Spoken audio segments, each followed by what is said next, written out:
Jesus was, of course, a Jew and came from the Jewish tradition. His relation to this tradition has, however, been a point of controversy. While Christianity arose from his teachings, it's not clear whether it was really his intention to found a new religion. Some scholars have argued that his goal was instead simply to reform Judaism, which he believed had become corrupt. This view fits with the early understanding of Christianity among the Romans as a Jewish sect. But there's evidence for both sides of this argument. In his teachings, Jesus shows a thorough familiarity with the sacred writings of the Jews, which he regularly refers to. In addition, he makes reference to Moses and other famous figures from Jewish history. In the story of the Transfiguration, there's clearly an attempt to associate him with Moses and Elijah, who are said to have miraculously appeared to him. At the very beginning of Matthew, a long genealogy is presented connecting Jesus to Abraham, once again with the goal of establishing his credentials in the Jewish tradition. Moreover, Jesus seems to intend his message for a Jewish audience. When he sends out his disciples to the nearby towns to proclaim his message, he tells them explicitly, quote, "Go nowhere among the Gentiles and enter no town of the Samaritans, but go rather to the lost sheep of the house of Israel." This would imply that his message concerns a revision of Jewish law that would be irrelevant for non-Jews. It should be noted that this picture is reversed in the Acts of the Apostles, where Jesus' followers actively seek converts among non-Jews. Moreover, they're shown to be frustrated in their attempts to missionize the Jews, who often resort to violence against them. When Jesus is asked by a young man what one must do to have eternal life, his response, at least initially, is simply to follow the commandments, by which he means those of the Old Testament, as is evidence from what he goes on to say. This would seem to imply that he's an Orthodox Jew who wishes to emphasize the importance of upholding the old law.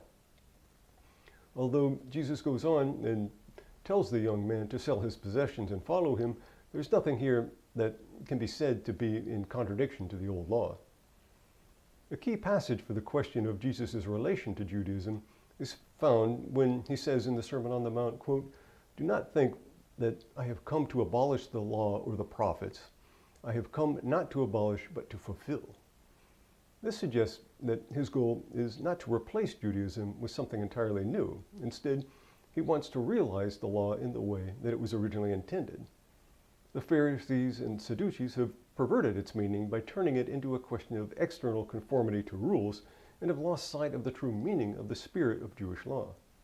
According to this interpretation, Jesus' goal was to expose the shortcomings of the traditional teachers of Jewish law on this score and point to a deeper, more inward understanding of the law. But he took this to be correcting the misapprehensions in the practice of the law and not replacing it with a new law altogether. There are, however, other passages which seem to indicate a more radical departure from Jewish law. We've already mentioned Jesus' injunction to turn the other cheek when one is the victim of violent injury. This moral precept is presented by way of contrast to the traditional law that says, quote, "An eye for an eye and a tooth for a tooth." In other words, whoever causes an injury to someone must be punished with that same injury.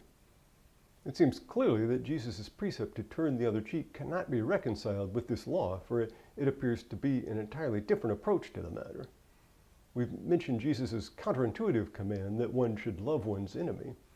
This is presented as a contrastive view to the law in Leviticus, which he summarizes when he says, quote, "You shall love your neighbor and hate your enemy."